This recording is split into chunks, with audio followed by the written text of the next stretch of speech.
Hello everyone, this is Irritation speaking in Not a Single Win. Why an idea of a movie like that? First of all, everyone puts up a lot of awesome fights where they win. I'd like to be different. Second of all, how do we learn? From winning or from losing? In my opinion, losses are important, because losses teach us how to play. And the best place to go if you want to go out in style is Gw2, the camp in the middle of enemy base. So back to the tactics. We select our target and both stay on it unless we find another more yummy target or the first one runs away too far. Afterwards, one of us tries to invinci stomp an enemy. In other words, either I use distortion or Gw2 uses some kind of ranger magic or stability. We select the underleveled enemies, or enemies with classes which do not have access to invisibility, or enemies which show they aren't that skilled in fighting yet. We try to keep close to each other, but we are not bound to each other. We move a lot. Both classes gain from mobility. This particular camp, Gw2, requires a different approach from a roamer's perspective. It is very close to enemy base, therefore if you don't take Gw2 in the first 5 minutes, you will probably not take it at all. Enemies you are downing and killing will trickle into the camp. So the focus is different. We are not fighting to survive, but we are fighting to kill the most we can. In other words, a perfect firing exercise, an opportunity to see how good are we. If you are outmanned and would like to gain some player experience in fighting other players, consider going to Gw2 and dying there. This is exactly how we train and how we play. In case we die, awesome, great, we have killed some. In case we win, even better, we got a camp. What's not to like? Sadly, the enemies forced us to split. Gw2 went northern way, I stayed in the camp. And that is why we didn't kill anyone else in this fight. I should have gone with him because the blinds completely disable me, and when there are many opponents, I can't control my blocks. In our parties, I am more of a controller, while he's more of a damage dealer and killer. We wouldn't have taken Gw2, of course, but we might have killed one enemy more. Maybe. What is the moral of this fight? Communication wins and loses.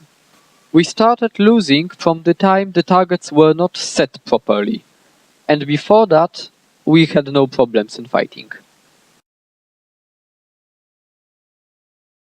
Sometimes the point is not to kill as many enemies as possible, or even go out with style. Sometimes you simply want that single camp to survive one tick more. We were trying to protect the fully upgraded camp, but sadly we came too late. The camp was already under heavy attack and guards were killed.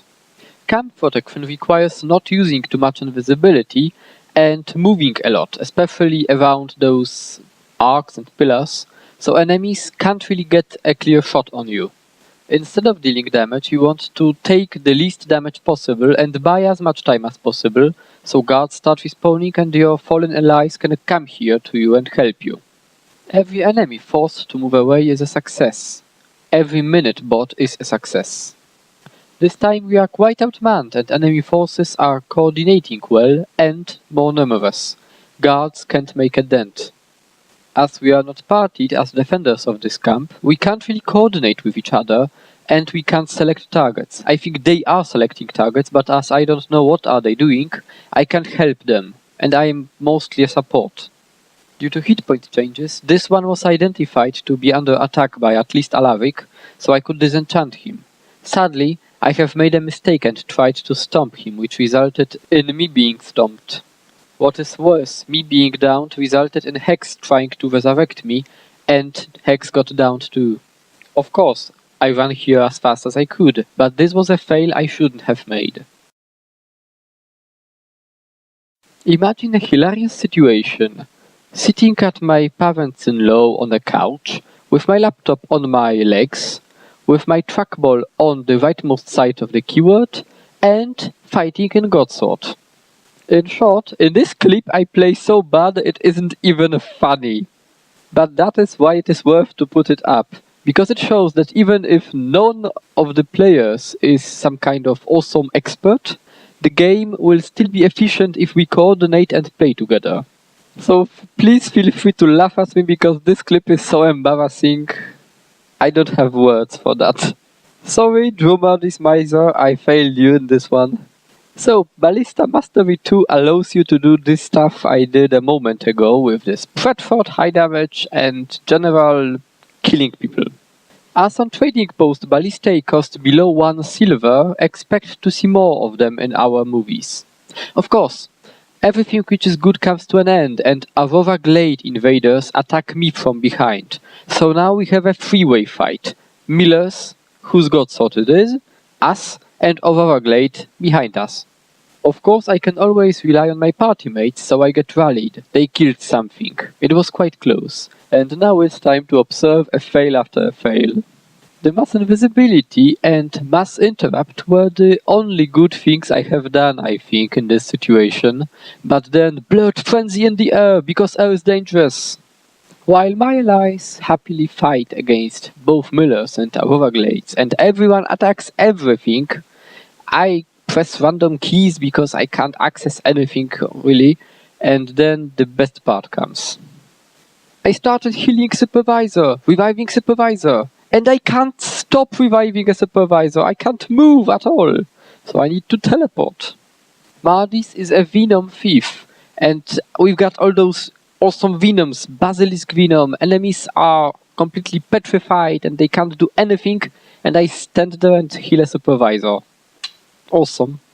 It's a miracle and the efficiency of whole team except one member that something is dying and it is not us. A lot of Aurora Glade players got downed thanks to combined assault from our forces and Miller forces and my random attacks at anything.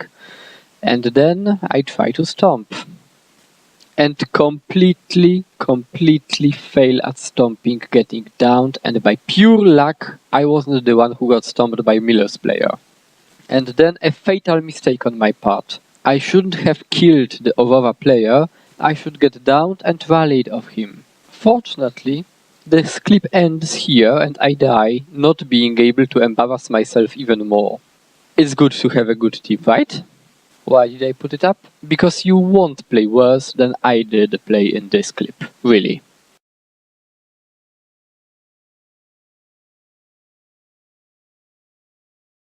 I call this clip Operation Fail, and to be honest it should be Dragcars who put up this clip with comments, "Look what kind of noobs did we kill," not me. We have 6 players, 3 Ballistae and 2 arrow cards. The camp, although it's not buffed, is ours. We should be able to stop a small army here, but our coordination got a new low score. We can fire those Ballistae left and right, but it won't work. Enemies won't be hit by Ballistae if they are not immobilized or pulled or knocked down or something like that. They will simply avoid those missiles, even from 3 Ballistae. I have cut a part of the clip because it is not very exciting per se. Right, improved Bradford and Ballistae positioning. Please notice that my Ballista has range of Bradford to those other Ballistae and other siege engines. That way, if all operators of Ballistae have improved Bradford, we can stop the first assault of enemy forces simply by Bradfording those enemies which come close to a Ballista and melee. And that skill is devastating. Back to a clip. Enemies form a group and reposition themselves to Brimhorn behind the building. Brim uses mass invisibility to run away. Now, I was looking at left and right to make sure is nobody coming from those sides. In the last clip, we have been defeated, well, the Ballista have been defeated by attacking it from behind. I thought enemies might attack, spread enemies might attack from different sides at the same time. Thanks to the coverage of the Ballistae and the amount of them, we were bound to down some enemies. If an enemy is downed and we've got 2 or 3 Ballista trained on them, they are dead. It's impossible to outheal 3 Ballistae, especially if operators have the trait. I mean the World Exp Ballista Mastery 1. Trying to heal a person who is under fire by 2 Ballistae is a death wish. you don't do it. Now the good stuff have ended, so let's show the fails. Here, Brim made a mistake. He had too little hit points and moved too far away, getting downed. Then my mistake, I hesitated 3 seconds before I ran towards him. I got to him, but didn't manage to even try to heal him. Then, a small provocation with partial reviving, small evacuation with my clone going nobody knows really where, at the rat perhaps? Only to return to skirmish with enemies. Because a moment ago Brimhorn did not die trying to skirmish with enemies, right? This one is a mistake because I moved far away from ballista range. And as expected, the skirmish did not bring nothing. I had to retreat anyway, lose healing cooldown, only to, well, think about something proper. Focus is a great weapon for situations like that. Focus pull and then sword immobilize. I am really thinking of trying to use chaotic interruption trait instead of prismatic understanding in cases like this, but well, let's see in the future. Now, a fatal mistake. Instead of sitting on a ballista and watching enemies, I've moved to resurrect the Brimhorn, leaving only 4 players at siege engines. To make everything worse, I should have waited 3 seconds before I fired the scattershot. The scattershot, or spread shot, got completely wasted.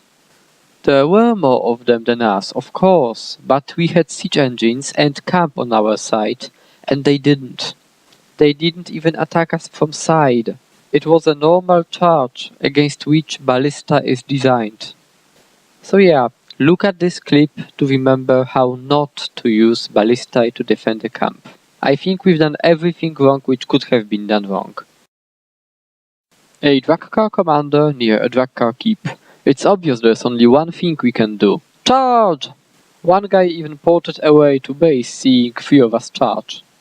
An initial strike combined with pulse and crowd control downed the glass elementalist. Morgul is a condition mancer, so he put those marks or wells in the area which helped down the enemies, while Fladder in his insane DPS build focused on particular enemies. Both Fladder and Morgul are in extremely damaging configurations, especially if you don't have food which reduces condition duration. I got an extremely difficult role of stomping them. As we are close to enemy keep, enemies started spawning and coming towards us. If they came in an organized, more or less, group, we would have major problems, but they were trickling into us, so it was always 1 to 2 versus 3 of us. Condition-based Necromancer is, however, quite delicate. He massacres in duels, he is very good as a support in larger groups, but in 3 versus more, when focused, he dies fast. My mistake here, as I should have used the curtain. Well, they have their own fear-based condition Necromancer, so it ends as it should. It was totally worth attacking them though.